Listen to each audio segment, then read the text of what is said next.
بسم اللہ الرحمن الرحیم۔ السلام علیکم دوستو، دنیا بھر کی ون لائن خبروں میں آج آپ سنیں گے، لیکن اس سے پہلے اگر ہو سکے تو سبسکرائب اور لائک ضرور کر لیں، کیونکہ اس سے یہ پتہ چلتا ہے کہ آپ کو کس قسم کی خبریں پسند ہیں تاکہ وہی خبریں آپ تک پہنچائی جائیں۔ شکریہ۔ کورونا کی وجہ سے پیدا ہونے والی صورتحال کے باعث جاپان میں 5 سال کے بعد کساد بازاری یعنی ریسیشن اور جی ڈی پی میں 3.4% کی کمی کا سامنا ہے۔ 2015 کے بعد یہ پہلا موقع ہے کہ جاپان کساد بازاری کا سامنا کر رہا ہے، کیونکہ کورونا کی وجہ سے کاروبار اور صارفین کے اخراجات بڑھ رہے ہیں۔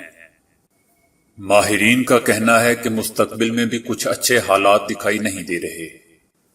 امریکی صدر ٹرمپ نے کورونا سے نپٹنے کے لیے حکومتی اقدامات بارے سابق صدر باراک اوباما کی تنقید اور کورونا پر امریکی رد عمل کو تباہ کن قرار دینے پر اپنے رد عمل میں کہا ہے کہ سابق صدر اوباما ایک نااہل صدر تھے۔ انہوں نے سابق صدر باراک اوباما پر تنقید کرتے ہوئے کہا کہ میں اتنا ہی کہہ سکتا ہوں کہ باراک اوباما سراسر نااہل تھے۔ بعد ازاں انہوں نے اپنی ایک ٹویٹ میں اوباما انتظامیہ کو امریکی تاریخ کی سب سے بڑی کرپٹ اور نااہل انتظامیہ قرار دیتے ہوئے دعویٰ کیا کہ اوباما اور ان کے نائب صدر جو بائیڈن وہ وجوہات ہیں جن کی وجہ سے وہ آج وائٹ ہاؤس میں ہیں۔ دوستو، سابق صدر باراک اوباما نے کورونا پر امریکی رد عمل کو تباہ کن قرار دیا تھا۔ نیوزی لینڈ کی وزیر اعظم نے کہا ہے کہ وہ اپنے شہریوں کی نقل و حرکت کو ٹریک کرنے اور رابطے کا پتہ لگانے والی ایپ کا آغاز کریں گے۔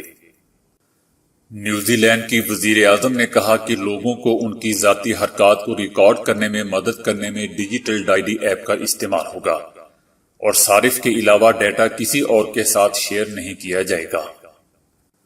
ڈیٹے کو ریکارڈ کرنے کا مقصد یہ ہوگا کہ اگر مستقبل میں کوئی کورونا سے متاثر ہوتا ہے تو ایپ کے ریکارڈ سے معلوم کیا جا سکے گا کہ متاثرہ شخص ان دنوں کہاں کہاں گیا ہے۔ سعودی مفتی اعظم نے کہا ہے کہ عید کی نماز گھر پر ادا کی جا سکتی ہے۔ سعودی مفتی اعظم اور سعودی سائنٹیفک اینڈ ریسرچ کونسل کے سربراہ شیخ عبدالعزیز الشیخ نے کہا ہے کہ غیر معمولی حالات میں اور موجودہ عالمی وبا کی صورتحال میں عید کی نماز گھر پر ادا کرنا مناسب عمل ہے۔ انہوں نے مزید کہا کہ جبکہ نماز اکیلے یا باجماعت بھی ادا کی جا سکتی ہے، سعودی مفتی اعظم نے سعودی شہریوں پر عید کی نماز گھروں پر ادا کرنے پر زور دیتے ہوئے کہا کہ اس طرح کے ماحول میں والدین اپنا زیادہ تر وقت گھروں میں اپنے بچوں کے ساتھ ہی گزاریں۔ دوستو، کورونا کے باعث سعودی عرب میں نماز تراویح بھی گھروں پر پڑھنے کی ہدایت کی گئی ہے اور مسجد الحرم میں چند مخصوص افراد کو نماز تراویح کی اجازت دی گئی، جبکہ مساجد میں پنجگانہ نماز کی ادائیگی پر بھی پابندی ہے۔ اس کے علاوہ سعودی حکومت نے ملک میں کورونا کے بڑھتے ہوئے مریضوں کی وجہ سے عید الفطر پر مکمل کرفیو کا بھی اعلان کیا ہوا ہے۔ اسرائیل کے وزیر اعظم نیتن یاہو نے کہا ہے کہ اسرائیل میں حلف اٹھانے والی نئی حکومت کو فلسطینی کے مقبوضہ مغربی کنارے میں اسرائیلی خود مختاری کا اطلاق کرنا چاہیے۔ انہوں نے اپنی مزید خواہش کا اظہار کرتے ہوئے کہا کہ اب وقت آ گیا ہے کہ اسرائیلی قانون کو نافذ کریں اور صہیونیت کی تاریخ کا ایک اور شاندار باب لکھے۔ سعودی ہیلتھ منسٹر کے ترجمان ڈاکٹر محمد عبدالعالی نے کہا ہے کہ کورونا کو پھیلنے سے روکنے اور لوگوں کو اس کو بچانے کے لیے کیے جانے والے حفاظتی اقدامات نے سعودی عرب کو منفرد ممالک کی صف میں شامل کر دیا ہے۔ مصر نے کورونا کو پھیلنے اور عوام کو اس سے بچانے کے لیے عید الفطر کی چھٹیوں میں 6 روز تک لاک ڈاؤن کا اعلان کیا ہے۔ عید کی تعطیلات میں کرفیو شام 5 بجے سے شروع ہوگا، جبکہ اس کے بعد کرفیو رات 8 سے صبح 6 بجے تک برقرار رہے گا، جیسا کہ رمضان سے پہلے تھا۔ متحدہ عرب امارات میں کورونا پر قابو پانے کے لیے 5750 بستروں پر مشتمل 15 فیلڈ ہاسپٹل کام کر رہے ہیں۔ ابوظہبی میں 4 نئے فیلڈ ہاسپٹل قائم کیے گئے ہیں، جس سے مہلک سے متاثرین کو طبی سہولیات فراہم کرنے والے فیلڈ ہسپتالوں کی تعداد 15 ہو گئی ہے، جن میں سے 8 ابوظہبی، 2 دبئی، جبکہ شارجہ، عجمان، راس الخیمہ، ام القبین اور الفجیرہ میں ایک ہاسپٹل قائم ہے۔ سعودی ایئر لائن نے جون سے اندرون ملک پروازیں چلائے جانے کی خبروں کی تردید کرتے ہوئے کہا ہے کہ اس بات میں کوئی صداقت نہیں ہے۔ انہوں نے کہا کہ پروازوں کی بحالی کا فیصلہ متعلقہ ادارے ہی کریں گے اور جب فیصلہ ہوگا تو اس کا باقاعدہ اعلان کیا جائے گا۔ عالمی مالیاتی فنڈ IMF نے متعدد ممالک کی اقتصادی صورتحال کو خلاف توقع مزید خراب قرار دیتے ہوئے کہا ہے کہ جون میں اس صورتحال کی توقعات کے اندازے پر رپورٹ جاری کی جائے گی، مگر خدشہ ہے کہ اس سال اقتصادی لحاظ سے اچھا نہیں گزرے گا۔ امریکی صدر ٹرمپ کی انتظامیہ عالمی ادارہ صحت کو فنڈز کی فراہمی جزوی طور پر بحال کرنے کا جائزہ لے رہی ہے۔ رپورٹ کے مطابق امریکہ پچھلی سطح کا تقریباً 10واں حصہ ادا کرے گا جو چین کی جانب سے ادارے کو ملنے والے فنڈز کے مساوی ہیں۔ صدر ٹرمپ کہہ چکے ہیں کہ اگر عالمی ادارہ صحت بامعنی اصلاحات کر سکتا ہے تو امریکہ اس کے ساتھ روابط برقرار رکھے گا۔ سعودی عرب کے تیز رفتار انٹرنیٹ والے ملکوں میں 10ویں نمبر پر آنے کے بعد شہریوں میں انٹرنیٹ کی طلب بھی بڑھ گئی ہے اور اس کے استعمال میں 3 گنا اضافہ ہوا ہے۔ بھارت میں بچوں کی تجارت عام ہو گئی۔ زیادہ تر ان کے اپنے رشتہ دار والدین کو سہانے خواب دکھا کر دوسرے شہروں میں لے جاتے ہیں اور وہاں فروخت کر دیتے ہیں۔ دنیا بھر میں کچھ دلچسپ و عجیب خبریں جب پڑھنے کو ملتی ہیں تو حیرت میں ڈال دیتی ہیں۔ اسی طرح کی ایک خبر جرمنی سے آئی ہے جہاں پر خاتون کی ٹوائلٹ میں بہہ جانے والی شادی کی انگوٹھی 80 سال بعد مل گئی۔ انگوٹھی ایک خاتون مارگریٹ ہرزوگ کو پہنائی گئی تھی۔ اس خاتون سے انگوٹھی پبلک ٹوائلٹ میں ہاتھ دھوتے وقت انگلی سے نکل کر بہہ گئی تھی۔ بہت سی کوششوں کے باوجود گم ہو جانے والی انگوٹھی اس وقت نہیں مل سکی تھی۔ انگوٹھی ملنے کے بعد جب اسے مارگریٹ ہرزوگ کی بیٹی سونیا کے حوالے کیا گیا تو انہوں نے بتایا کہ انگوٹھی کھو جانے کے بعد ان کی والدہ بقیہ تمام عمر پریشان، رنجیدہ اور اداس رہی تھی۔ ان کا یہ بھی کہنا تھا کہ میری والدہ کو آخری وقت تک یقین تھا کہ گمشدہ انگوٹھی اب کبھی نہیں ملے گی۔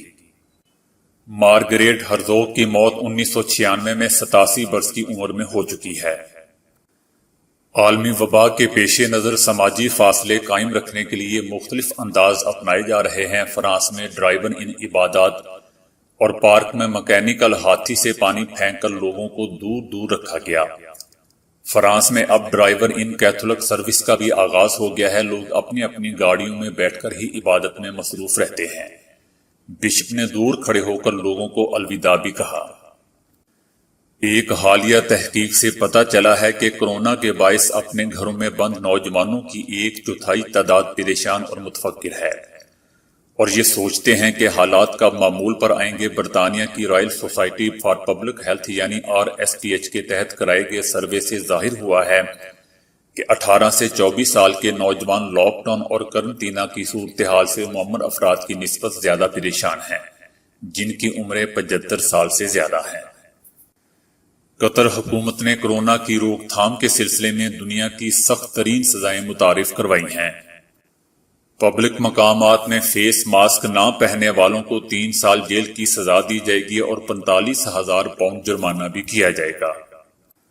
برطانوی وزیر اعظم بورس جانسن نے ویڈیو لنک پیغام میں کہا ہے کہ جولائی کے آخر تک ملک کے حالات معمول پر لانا چاہتے ہیں، لیکن لاک ڈاؤن کے خاتمے سے قبل حفاظتی اقدامات یقینی بنائیں گے۔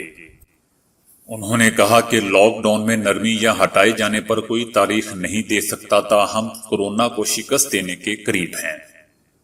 برطانوی اخبار ٹیلی گراف نے وزیر اعظم عمران خان کی کورونا ریلیف ٹائیگر فورس کی عالمی سطح پر زبردست پذیرائی کی ہے۔ ٹیلی گراف نے لکھا ہے کہ پاکستان نے مشکل وقت میں سب سے بڑے وسائل کو استعمال کیا ہے۔ قومی جذبے سے سرشار نوجوانوں پر مشتمل ٹائیگر فورس بنائی گئی فورس میں لاکھوں نوجوان رضاکارانہ طور پر شامل ہوئے۔ پاکستان کی 2/3 آبادی نوجوانوں پر مشتمل ہے۔ وزیر اعظم عمران خان کہتے ہیں کہ ملک کے نوجوان سب سے بڑا اثاثہ ہیں۔ چند روز میں ملک بھر سے 10 لاکھ نوجوان رضاکار فورس کا حصہ بنے ہیں۔ وزیر اعظم مودی کے جگری دوست صدر ٹرمپ نے اعلان کیا ہے کہ کورونا کے خلاف جدوجہد کے لیے بھارت کو وینٹی لیٹرز کی امداد فراہم کریں گے۔ امریکی صدر ٹرمپ نے ٹویٹر پر لکھا ہے کہ مجھے یہ کہنے میں فخر محسوس ہو رہا ہے کہ ہمارے دوست بھارت کو وینٹی لیٹرز کا ہم عطیہ دیں گے۔ صدر ٹرمپ کا کہنا ہے کہ ویکسین کی تیاری کے معاملے میں بھی ہم بھارت کے ساتھ تعاون کریں گے۔ اقوام متحدہ نے بنگلہ دیش کی حکومت سے درخواست کرتے ہوئے کہا ہے کہ کئی ہفتوں تک سمندر میں پھنسے رہنے کے بعد سیلاب سے متاثرہ ساحلی علاقے میں آنے والے روہنگیا مہاجرین کو کیمپوں میں بھیج دیا جائے۔ اقوام متحدہ نے بنگلہ دیش حکومت سے اپیل کی ہے کہ سرحد پر پھیلے ہوئے مہاجرین کیمپوں میں کورونا کے پھیلنے کے خدشات موجود ہیں۔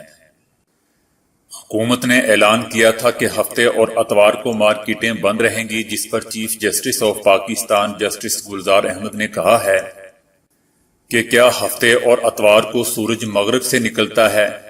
کورونا ہفتے اور اتوار کو کہیں چلا نہیں جاتا؟ کیا وبا نے حکومتوں سے وعدہ کر رکھا ہے کہ وہ ہفتہ اور اتوار کو نہیں آئیں گی؟